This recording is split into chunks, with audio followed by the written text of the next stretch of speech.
Thank you for joining us on Off the Shelf. My name is Yvonne Wolf. I have my guest today, Roy Olson. It's a delight to be here. Roy, tell me about your career, your writing career.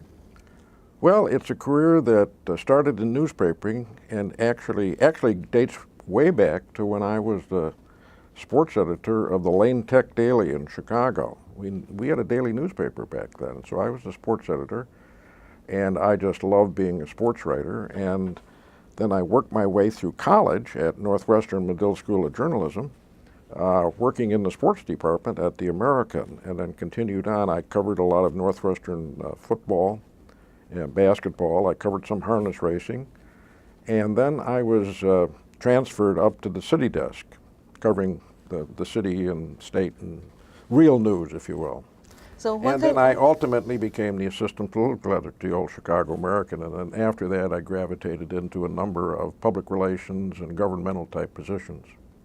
Wow, so what are some of your favorite sports to cover? Well, back then I think baseball was really my favorite.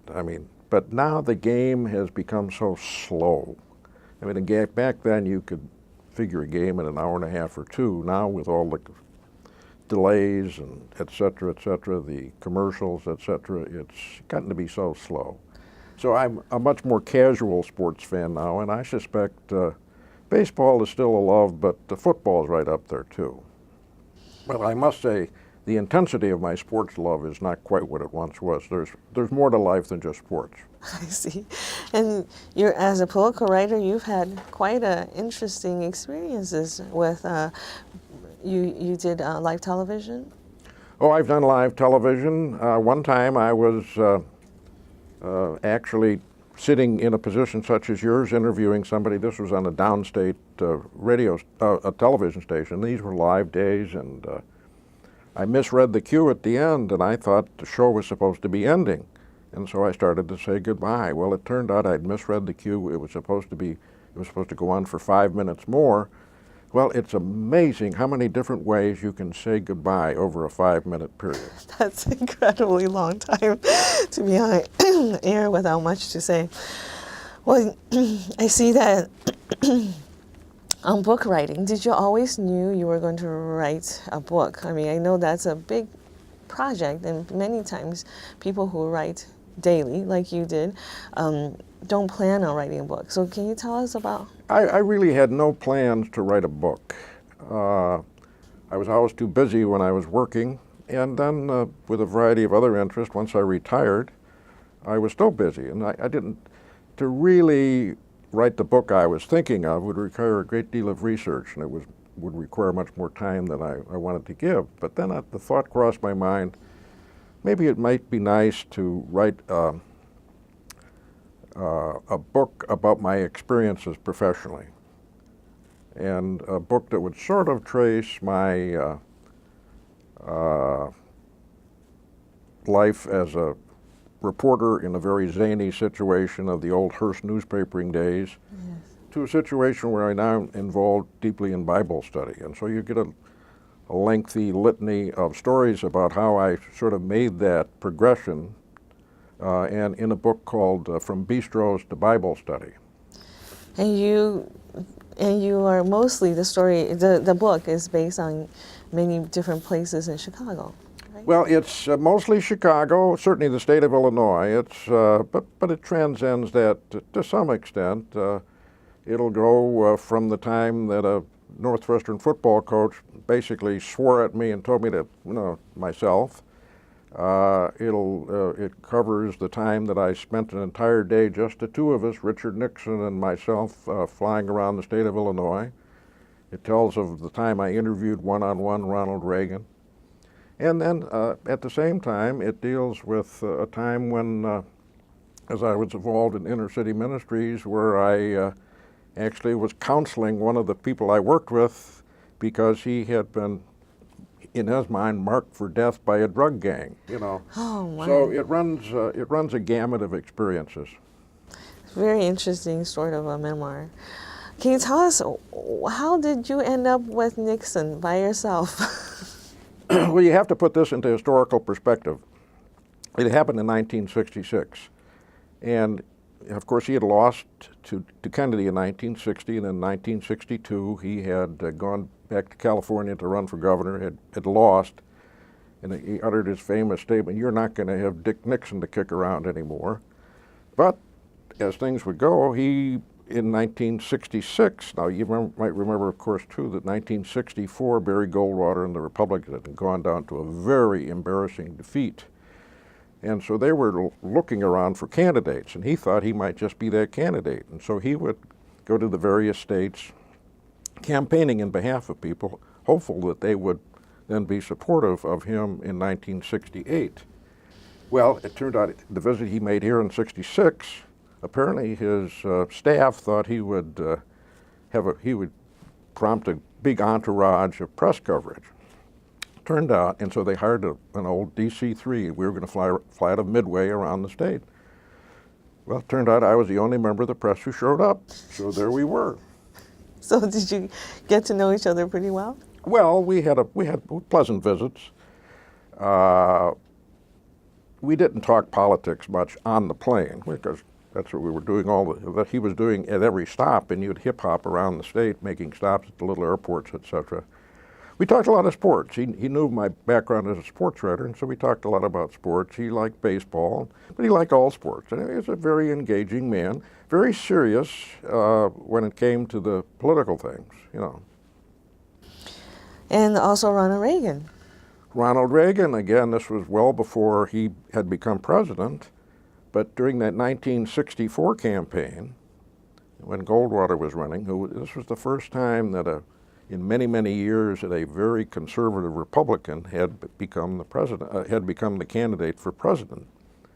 And Reagan was going around the country campaigning in behalf of that candidate, who was Barry Goldwater.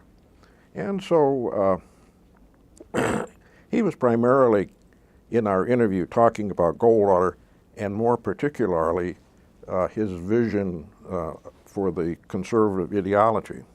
Mm-hmm. You have to understand that the political landscape back then was very different than it is now. In our recent elections here, you've seen a big sweep by Republicans. Back then, most of the sweeps were in behalf of Democrats. Yes. It was a very different time, right after JFK was oh, yes, shot, right? Mm-hmm. So. That's correct. You had Lyndon Johnson, very powerful, and then, of course, he was representing the martyred president. So it was very difficult for the Republicans to come up with somebody who could reasonably have a chance. I see.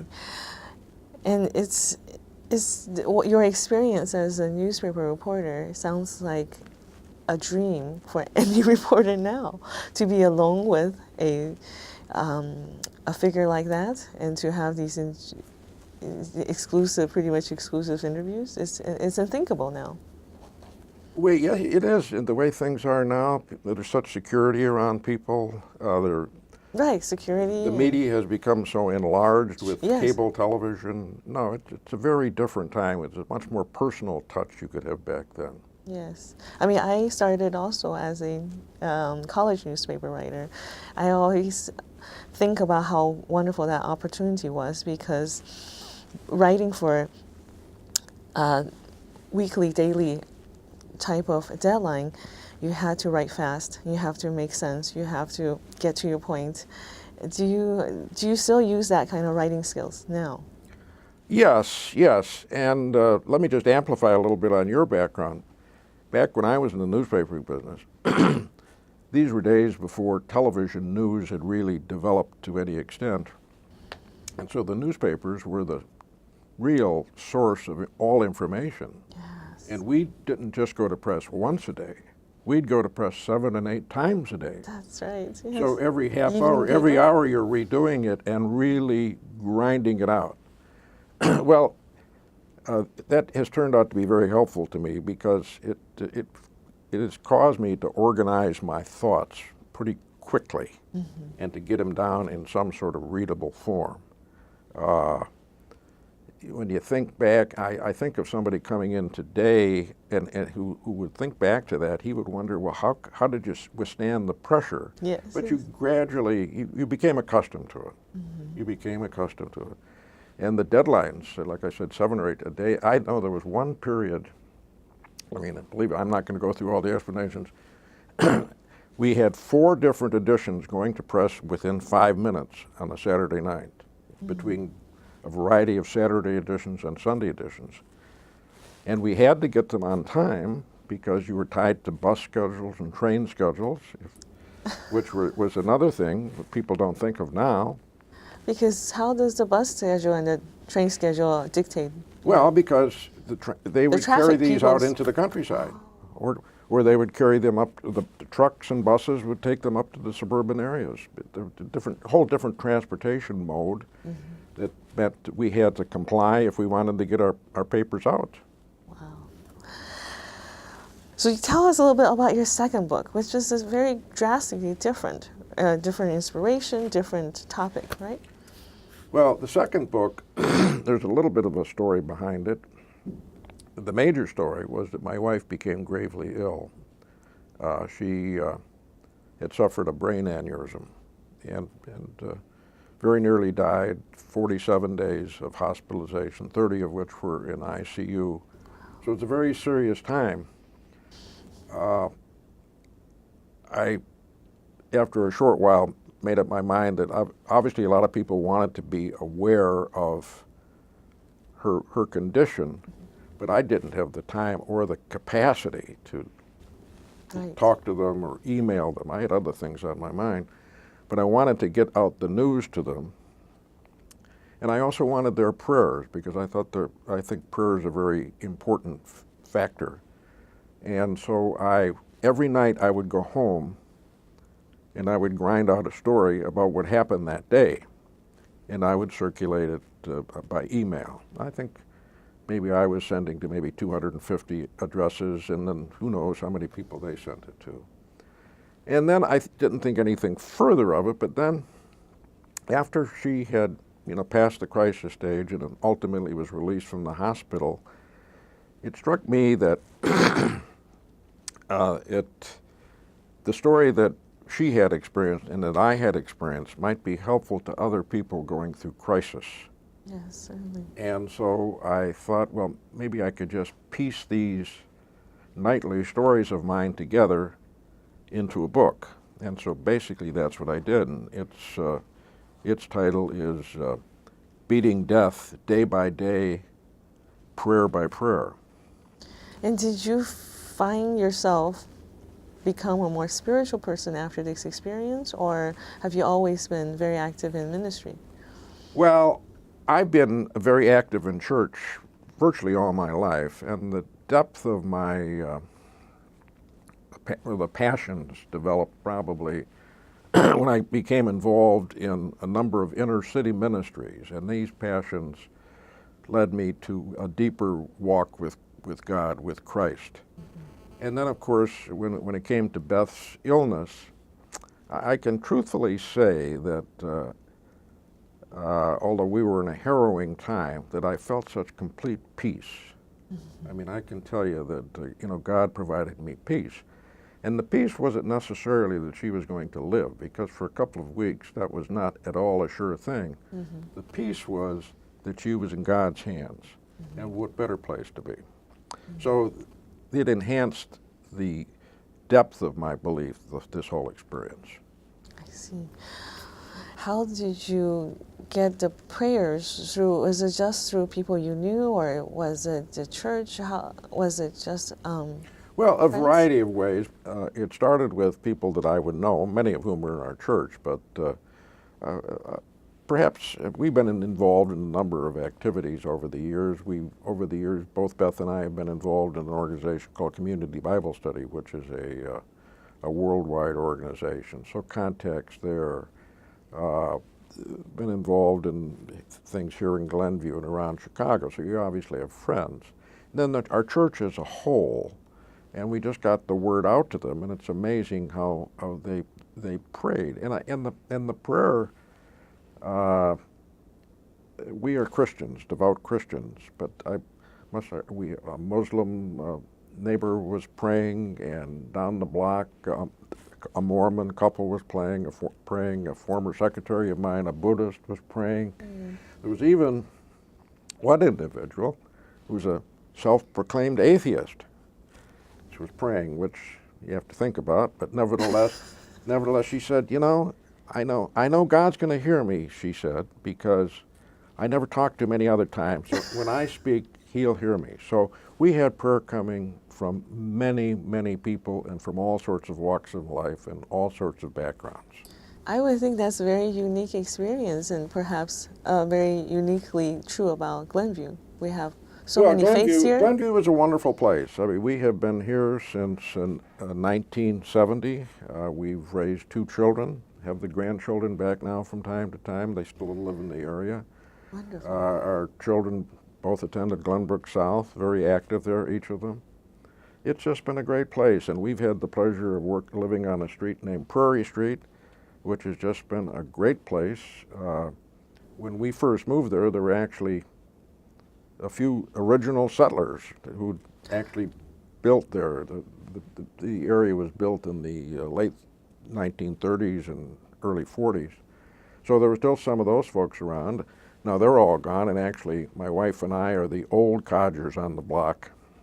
But it's still a great place. There's always been a rapport, just a real esprit de corps. And you are now a member of, or you've been a member of Northbrook Covenant. Yes, I've been involved for many, many years with Northbrook Covenant Church, a variety of roles, one of which has been working on our inner city ministry projects and that sort of thing, which is sort of a natural fit given my interest. And it's been a very vibrant church, a very vital part of our lives. It's a church that is just is in the process of finishing 50 years of ministry. And so it's been a very important part of our lives. How have you used your continue writing through your hobby or through your I mentioned the inner city ministries. I had a small nonprofit corporation called the Barnabas Project. We work with 5 inner city ministries, and we do a variety of things. And I write reports to people, telling them what's going on here and there, and frankly, soliciting money. So that keeps the creative flow going to some extent. But it's not easy to write for grants. You have to. It's practically an argument writing, or lots of research, and you have to support your results. Yes. Well, I think one thing that writing in the newspaper business, or at least the daily newspaper business, with our 7 or 8 editions a day, taught you, is that there's no saying that it's hard to write or you can't write. You write. Editors found it would be very upset with me if nothing came out on that page. Right.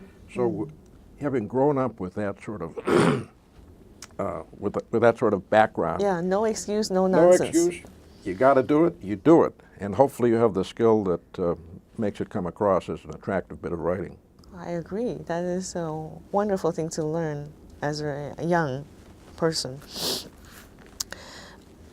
Let's see, you also worked for IDOT? Oh yes, as a spokesperson. Yes, I was with the last 9 years.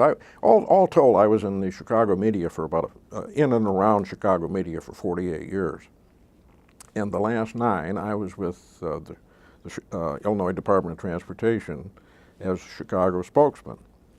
I was the fellow, if you turned on your television in the middle of a snowstorm, would be there saying, it's all right. So I was the consoler of people, the people to get the facts out. We gave them all the facts and tried in those snowstorms to discourage them from going out, but that was me. It was probably if people got to know me, people might have known my name, but they got to know me when they saw me on television. Your face, that's right. In fact, it could have been more than 2 or 3 years ago. I stopped for a ice cream cone at Dairy Bar. Yes. Well-known Glenview stop. And I was waiting, and the lady pulls open the screen, and she looks, and she says, "It's Mr. IDOT." And here I am. I've been retired for 10 years, but people still remember me from that position. How do you live with your celebrity status? Fortunately, there are a lot of people who don't remember me, so I make my way through life with a degree of anonymity. What would you say to our inspiring writers out there? Well, writing is doing and doing it again and being critiqued. And find yourself a pretty harsh critic, somebody who's really going to tell you you have to do this or make suggestions. It's the doing it and doing it again that brings about, in my mind, the skills that I have. Now, I'm not a fiction writer. No. I cover facts. Right. If I were to write another book, it would require another event. Hopefully not like the last event. But so for me, it's the writing. It's not the creative aspect. There's a creativity of sorts in making an interesting presentation of what Yes. you're reporting on, but it's not plucking a fact out and developing a story. That's not what I do. But from the standpoint of writing, write, be criticized, be criticized, be criticized, and keep doing it again until you get it right. Well, thank you very much, Roy, for being on our program. It's been a real delight, Yvonne. Thank you. Well, this has been Off the Shelf. My name is Yvonne Wolf. Thank you for joining us. I hope to see you again.